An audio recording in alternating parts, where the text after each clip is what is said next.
Hey everybody, this is Kathleen Moss, and you're listening to A Breast Cancer Diary. Today's guest is my dear friend, Danyel Rogers. Danyel lives just one town away from me, and she is the founder of Warrior Women Portraits, and she's kind of a local celebrity for it. She was diagnosed with invasive ductal cancer in 2022, stage 1, and she had 4 rounds of chemo after that diagnosis. And in July of 2024, just recently, she was re-diagnosed again with stage 4, and she has triple negative breast cancer, which is going to be the main topic of our discussion for the second half of today's conversation. Welcome, Danyel. Thank you so much for having me. I wanted to ask you first off, it was kind of a perfect setup because last week's guest, Brenda, mentioned how much she loved her experience in your studio, in your photography studio. And so first off, I wanted to ask how you were inspired to create your project, Warrior Women Portraits. Absolutely. I knew in the very beginning when I was diagnosed, even while I was going through treatment, I wanted to give back in the breast cancer world and really just kind of lift them up. I knew it needed to be something unique, something that other photographers weren't actually offering to the women that have been diagnosed with cancer. And I just wanted something really powerful, not necessarily pretty, but powerful, because we're always, when we get this diagnosis, we're drafted to war.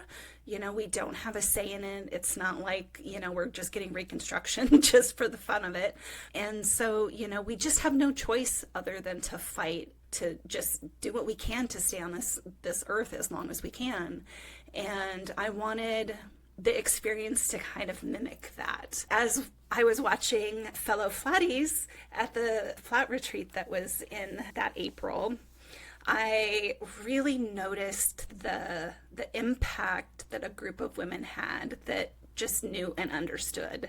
And so that's when I knew it needed to be a group session, so that they could lean on each other and just have fun and connect. And the more I thought about this, the more it just excited me, because then I just get to, watch it all happen and unfold.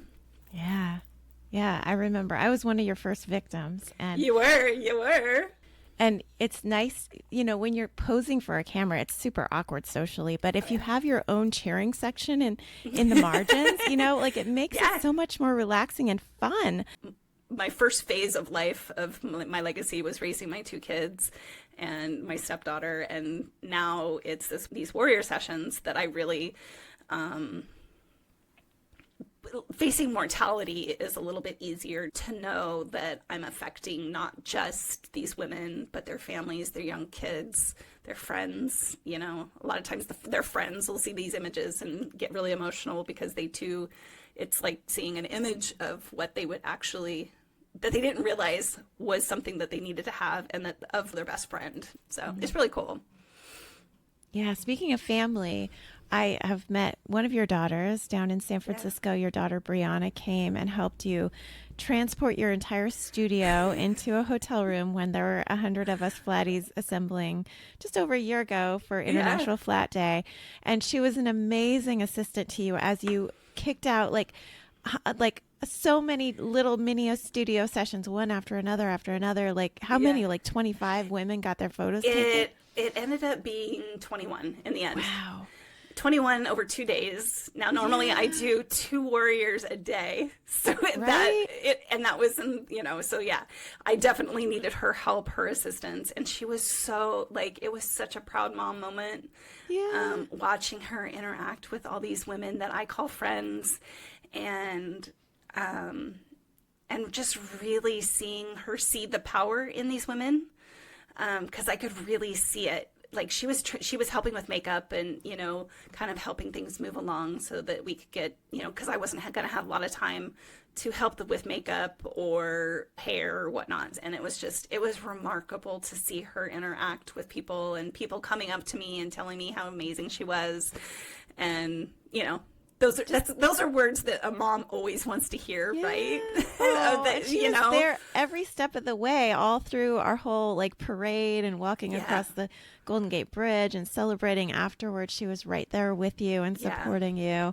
I just love that you have that memory of that whole 2 days, 3 days spent with Yeah, her, so intimately partnering with you on your life's right. passion. And it was really interesting. International Flat Day is actually on my other daughter's birthday.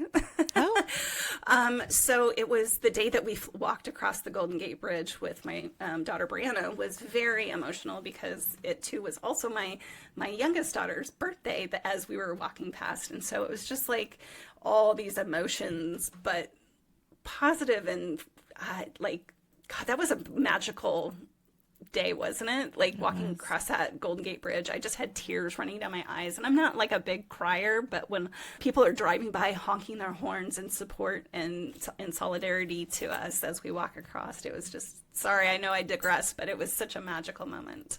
No, it was. There'll be never be anything else like it. I don't think it was.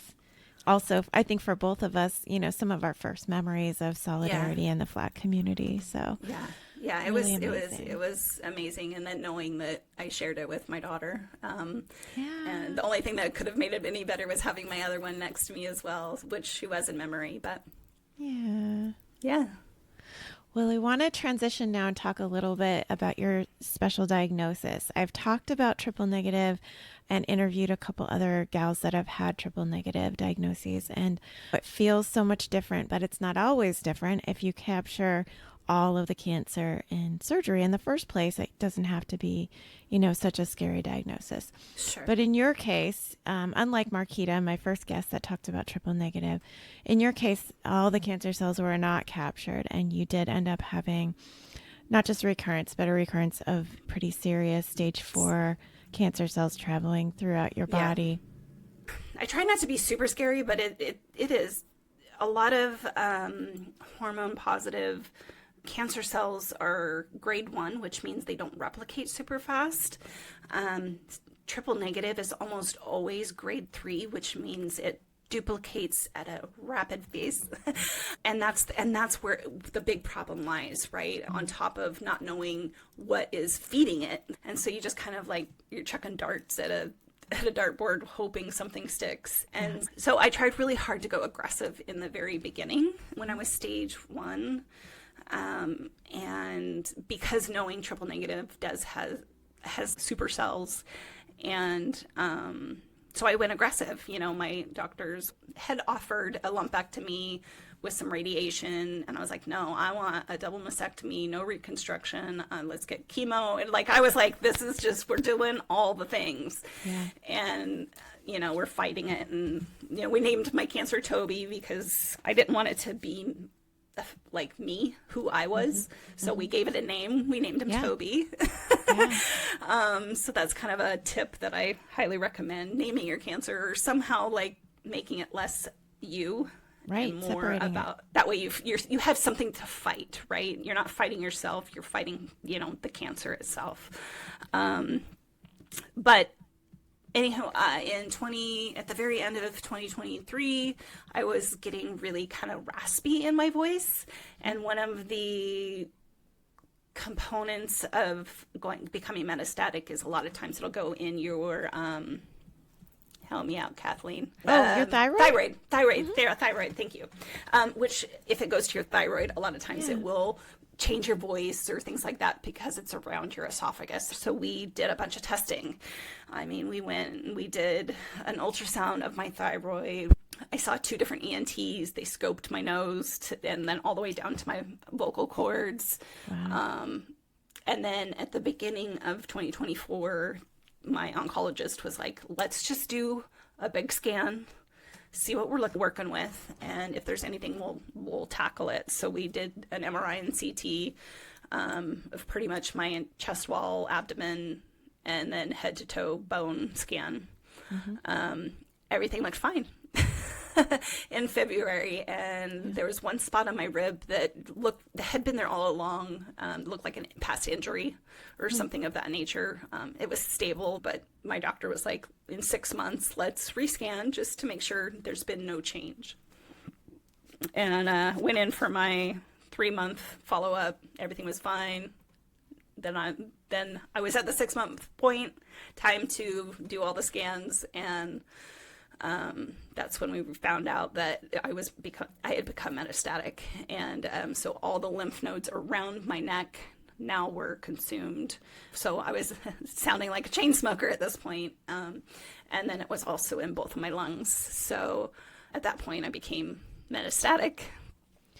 Going into that scan, I had the most overwhelming feeling of dread.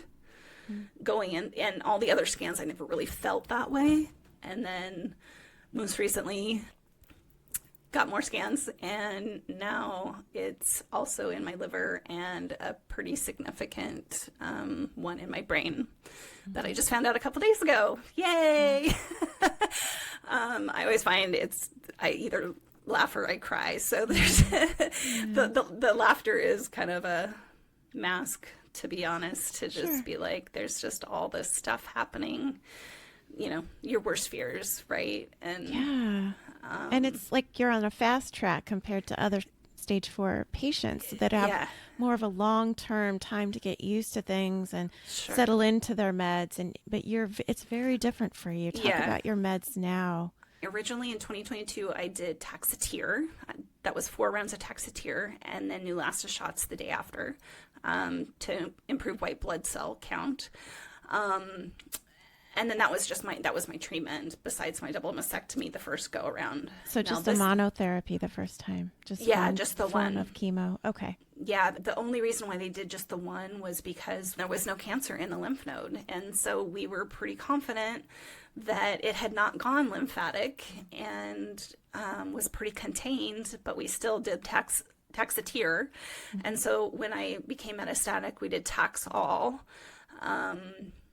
And I wanted to know, like, on average, what am I looking at? Her patients, what does she see? And she had said that the first round of Taxol, this go around, was to probably last 6 to 8 months. And I got to 5. So now we're switching. I'm going to Trodelvy. So I'm really curious to see how Toby responds. It's a longer day, it's a longer infusion.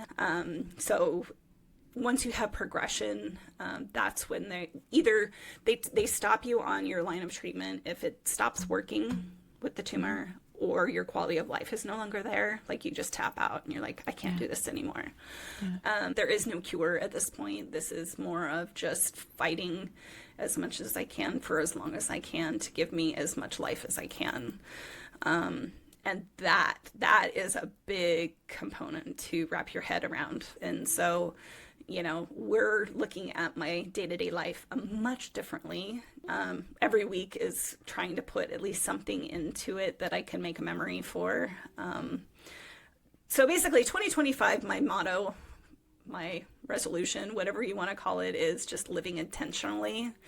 And so that's kind of how I'm moving forward. Every month I'm predetermining what I want to do for the month. There's a lot less of, I'll do it next time, because I don't know if next time is actually an option.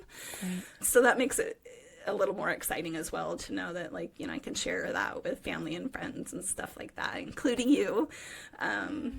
You just have to take it day at a time and stop looking at the past and not look too far in the future, so that you're, just kind of living in the present. So. And I know that you recently quit your other main job, your full-time job. Are your family members also able to carve out some extra time from their livelihoods right now? Yeah. It's really beneficial. My parents are retired, so they can kind of help wherever need be.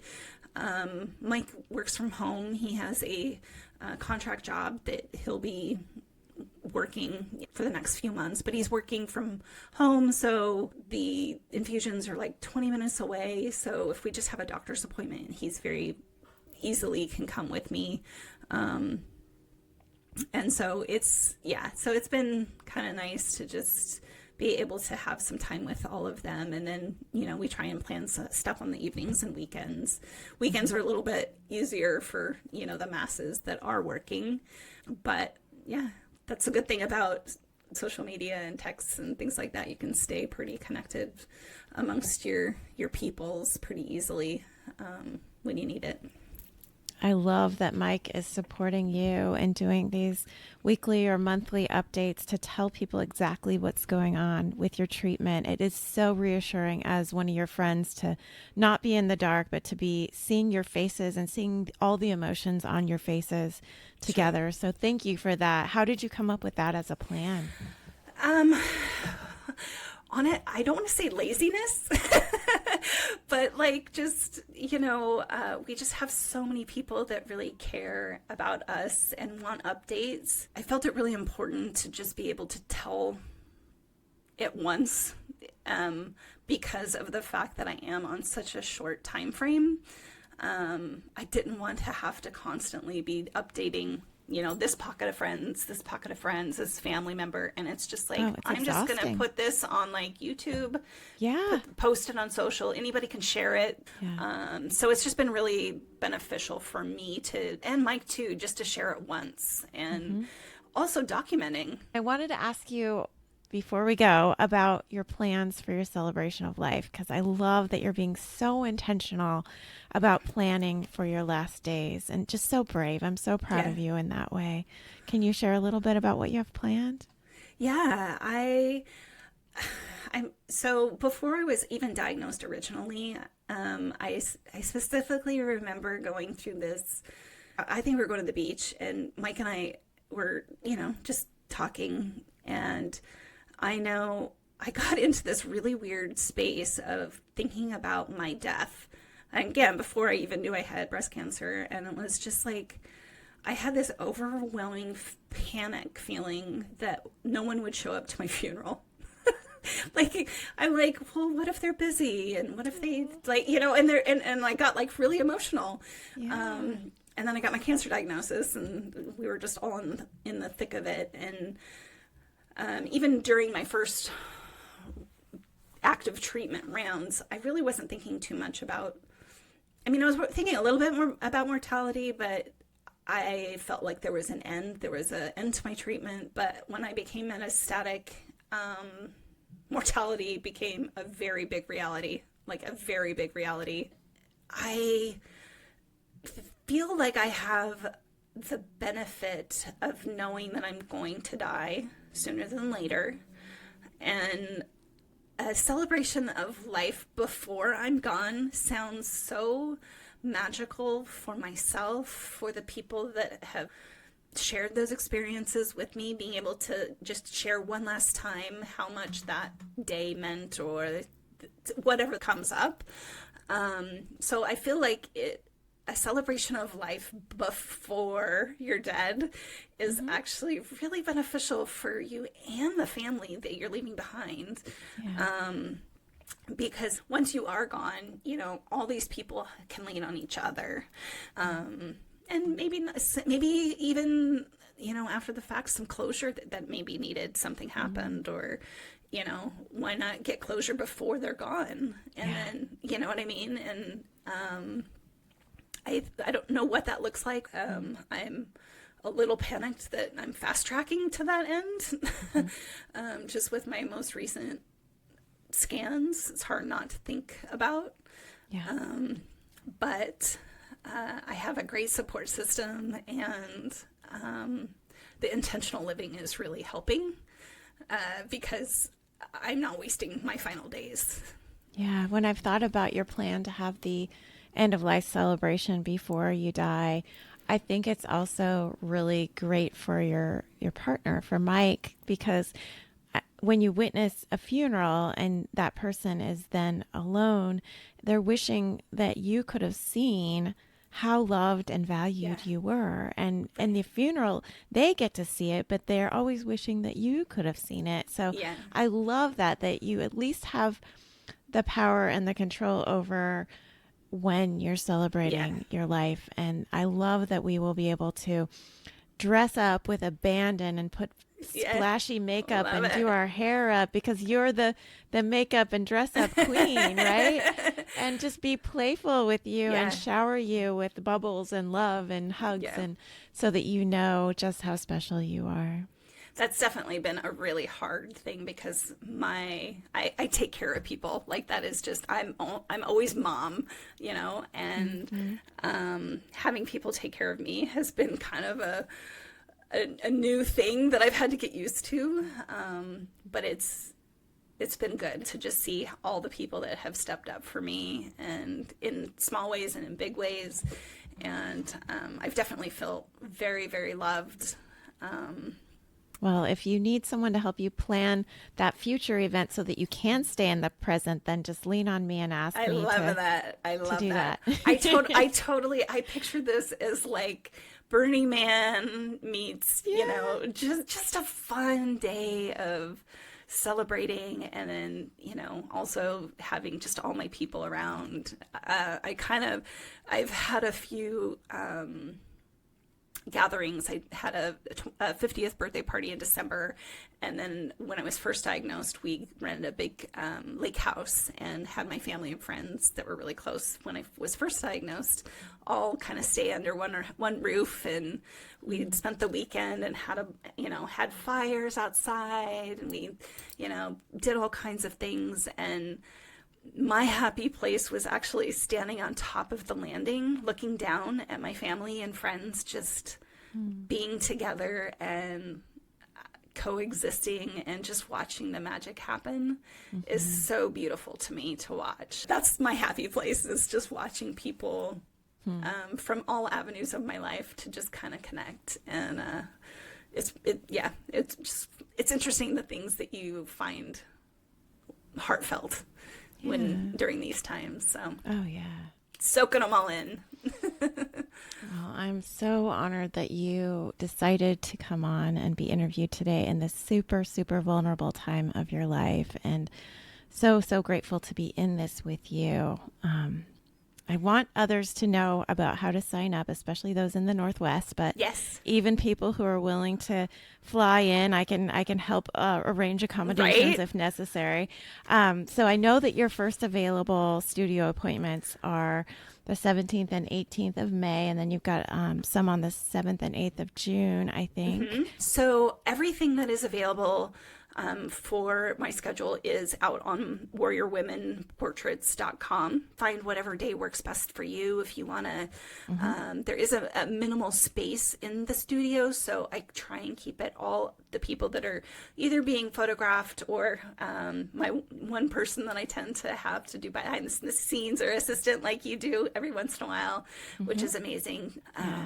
But yeah, I take care of everybody in the studio. They just literally need to show up. So sign up. Okay. I think you will not regret it. I have not had anybody say that they have regretted making the space and the time. Oh, never. No, can't imagine. And so it's just a day of dress up, and it is $90 to sign up. And that is really just kind of to help cover a lot of the makeup costs and things like that. And that includes one image. So basically for $90, you get the full day experience and one image to take away from the session. I wanted to make sure that this was in a reasonable price point, that if people didn't have the funds to do any more than just one image, they at least walked away with one image. Yeah. So that is really, really was important to me to, you know. Oh, thanks, Danyel. Of course. Thank you so much for having me. I appreciate you. I'll see you soon. Okay.